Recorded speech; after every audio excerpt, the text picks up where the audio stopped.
Hi folks, I'm Bob Schrupp, physical therapist. Brad Heineck, physical therapist. Together we are the most famous physical therapists on the internet. In our opinion, of course, Bob. Best 3-step system to stop shoulder pain for people who are doing overhead activities or throwing. Especially if you're one of those guys, a sheet rocker, Right. You're working overhead, or a mechanic. Exactly. But also, like you said, a person that, like you said, you have a friend that. Yeah, actually, I got a patient. She takes a ball or towel roll, and she's got a dog. They love to play, and if you've got a retriever, that's what they love to do. Yeah, constant. And you can throw and throw and throw, and they'll never get tired. They never get tired of it, do they? No. But her shoulder did. So Sure. that's what she came in for, was a shoulder problem. Shoulder gave out before the dog gave out. Exactly. So this is for Roseanne. I want to make sure you watch this, and anybody else in a similar situation with shoulder problems. There's certain rotator cuff strengthening protocol that we're going to show you 3 steps to get you from working with your hands in this level to overhead. And if you work these levels, it's going to help you for that high level person who's really throwing. And you'll see how it relates to throwing so precisely. And I see some people walking in with shoulder injuries, Brad. Oh yeah, a whole bunch of Welcome people. to our channel. By the way, if you are new to our channel, please take a second to subscribe to us. We're providing videos on how to stay healthy, fit, pain-free, and we upload every day. Subscription button here and there, or there, one of the two. Also, if you have a second, go over to Facebook and like us, because we're going to be giving away lots of stuff. Oh, and yes. You're going to like that.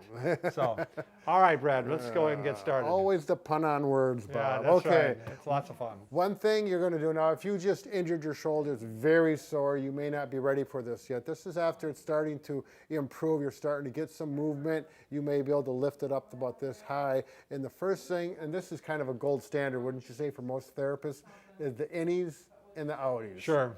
Do you want to do a pendulum before that, maybe? Good point, Bob. And the mulligan, maybe? Yep, sure. So Yeah, you show that. the pendulum one is when it is tired or sore, and you feel like you need to hold it like this, or you're rubbing it a little bit. Is the pendulum is where you just lean over like this, and you let that arm swing back and forth, and just let the arm be completely relaxed. Okay. And you can go forward and backwards, right to left. You can do some circles. And typically I have my patients do that for about 30 seconds. And by then they've had enough. You're not going to do it for 10 minutes for sure. Sure. Anything like that. All right. The next one, we've showed this many times too, because often when you're getting pain, when you're going overhead, a lot of times it's an impingement. Right. The tendon's actually getting pinched.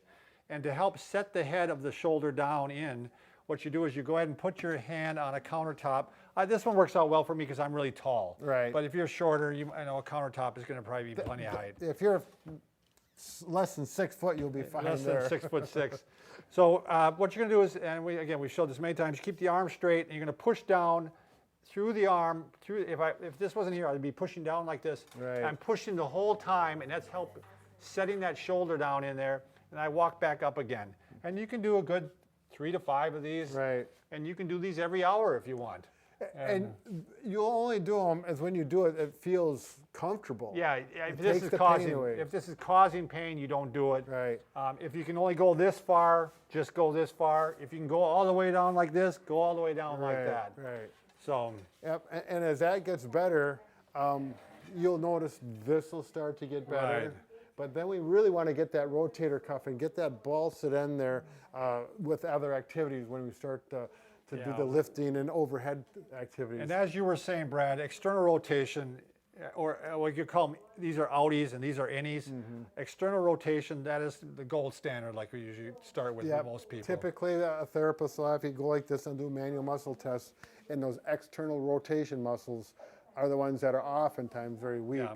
So what works really good, you can use weights for this, but actually I think a stretch band of some sort. Attached to the wall. Yeah. This is where you're really going to need to, I think Yeah.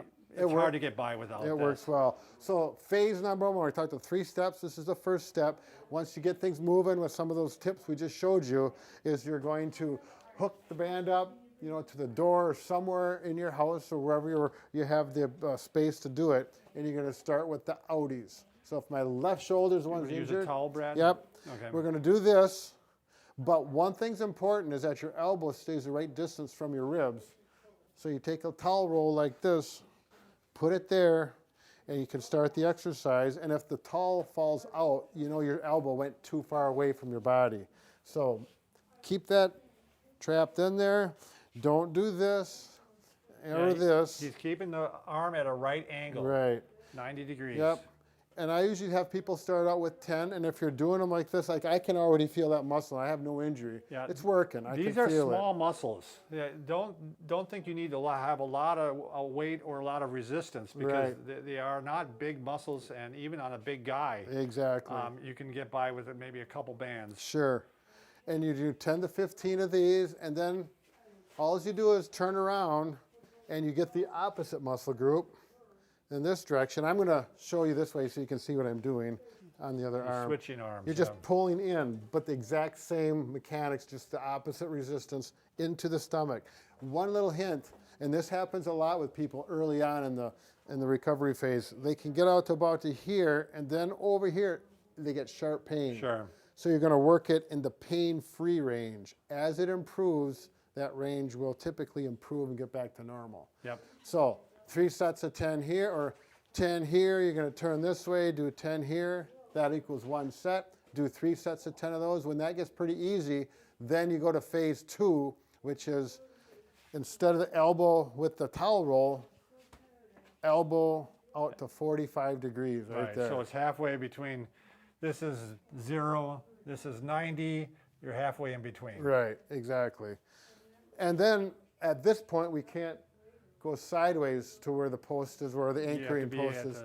You face where it's anchored into, out to 40, and then you do your 45. Yep, 45s. What did I say? 40. 40, yeah, 42 degrees. Anyways, halfway in between. You do 10 that way, and then it's the same concept, 10 this way. And again, it needs to be pain-free. Needs to be, if this hurts, you can't do it. Right. You can't. Exactly. If you can only do external rotation, and internal rotation hurts, just do that. I mean, I'm trying to tell you, find what you're able to do and do it. Right. And what you can't do. You might start out at 1 set of 10, and you do the second set of 10, and it starts to hurt, and it's like, oh, it's had enough. Well, stop at 1 set of 10, and over time, over the next week or so, it will progress. When you get to the point where you can do 10 here, 10 here, and you do 3 sets of 10, it's feeling stronger, you find yourself getting farther away with a stretch band, increase in resistance, then you go to the grand finale. Final one, yeah. Yep. The way I like to work this, and that's is where we're going to go at 90 degrees. So up here at 90, elbows not moving, elbows stay stationary just like all the other ones. And then we're going to go down this way. And I'm just going to switch hands so that you can see it in the camera. And then pull up this way. So it's not this. We're not doing that. You have to be specific. If Bob were to put his finger right there at my olecranon or my elbow. Yep, I'm not moving at all, and he's spinning right on that axis. And, this, as you can see, looks like he's throwing now. I mean, now it's starting to simulate the actual motion. Exactly, Bob. So this would be the wind up. Okay, and then when you turn around to do it this way, I mean, you can clearly see it's the exact same motion as throwing, except for we're not going to let the elbow. If you're a real serious thrower, you might even start from way back here. Right. I don't have that kind of range of motion. Right, and pull the full range. Exactly. One other thing I did want to mention, Bob, was I was showing all of these. Oh, I got this table here for a reason. When you get to the 90 degree, instead of starting in a standing position, get at a table. And I'm using this here so the camera can see it. But if you sit down at a chair with a table, so you can rest your elbow. And then you do the exercise. Oh, sure. And it takes the gravity off. And it's a good way to initiate It's a good starting point, isn't it? For this 90 degree. Because there's quite a bit of difference from here to that 45. A lot more stress on the elbow. You're going to work that. And you don't have to do, I was doing them fast before. Actually, you may want to start out slow with good range of motion all the way down, all the way up. Don't do these little things like this. As time goes on, Brad, too, if this gets to be too easy, you could get a heavier thickness of band, right? I mean, you could, because this is a a fairly easy one to do. Right. You get up to the black colors or the gray, Yeah. usually those are thicker and they're a lot more difficult to do. Yeah. Or, you know, you can usually double these up. Some of those you typically. can, some of them, if they have clips, you can double them up and it's not even a problem. So, And I'm going to show this direction. Now, I've got a tight shoulder. This is about as far as my shoulder wants to go. But, you know, if you're a thrower or you're flexible or generally you're you're going to have a lot 20 more years motion. old. Yeah. So, Yeah. Okay. all so- right, remember, Brad and I can fix just about anything. Except for, A broken heart. but we're working on it, Bob. Yep. Watch I'll this, put it Bob. I'm up going to over show you here. something. Oh, Don't do that. don't do that at That's home. dangerous. Thanks for watching.